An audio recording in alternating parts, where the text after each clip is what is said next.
چین و توێژەکان یاریمی کوردستان بە ئیجابیەوە دەڕوانە قۆناغی نوێی پرۆسەی ئاشتی لە نێوان قەندیل و تورکیا.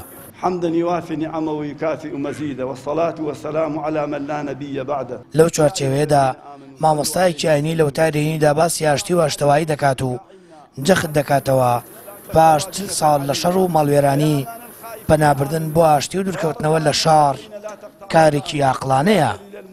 خەڵکانێک کەوا 40 ساڵە بە شاخەوەن تەقەئەکەن ئەکوژرێن ئەکوژن ئێستا بە ئەمری ڕێبەرەکەیان و بە قەناعەتی خۆیان گەیشتبنەتە ئەو ئاستەی بڵێن ئیتر شەڕ بەسە، ئیتر گولە و ئاگر بەسە، با ئەم جارە عەقڵ و ئاشتاوایی و ڕێکەوتن و ئەوە بەکاربێنین. لە شاری هەڵەبجەی شەهیدان و پایتەختی ئاشتیەوە دەستخۆشی لە بەڕێز عەبدوڵڵا ئۆجەلانەکەم کە پاش زیاتر لە 40 ساڵ خەبات و 26 ساڵ زیندانی گەیشتە قەناعەت کە ڕێگای ئاشتی هەڵبژێرێ و پێکەوە ژیانی دیموکراسی بۆ گەلانی تورکیا دروستبوونی ئەم ساتە وەختەی بێ.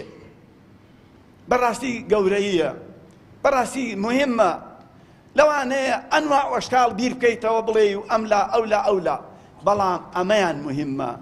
ئەگەر ئەم 40 ساڵە بیکەین بە 80 ساڵ، بیکەین بە 400 ساڵ، ئەبێ بزانین نەتیجە چییە، بەرهەم چییە.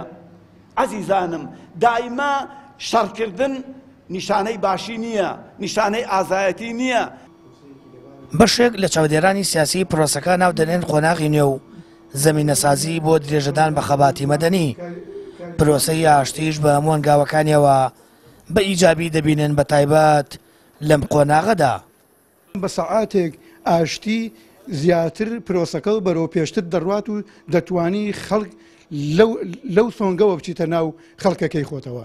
بۆ داهاتوو زۆر گرنگە، لە ڕاستیدا زۆر گرنگە، چونکو ئەمانە ئەتوانن لە ڕێی ئەم پرۆسەیەوە بچنە ناو حکوومەت و پەرلەمان و جەماوەری خۆیان و لە ناو وڵاتەی خۆی خۆیانە درێژە بە کاری سیاسی مەدەنی خۆیان بن.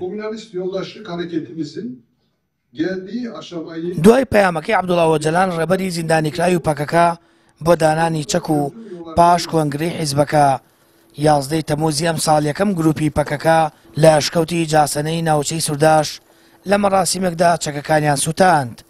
لە ڕوونکردنەوەیکیشدا بڵاویان کردەوە ئامانجان بە دیێنانی ئاشتیە.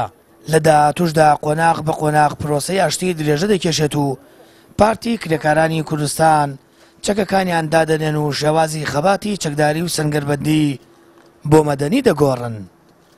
ساما فەتاح، کەناڵی ئاسمانی پەیام، هەڵەبجە.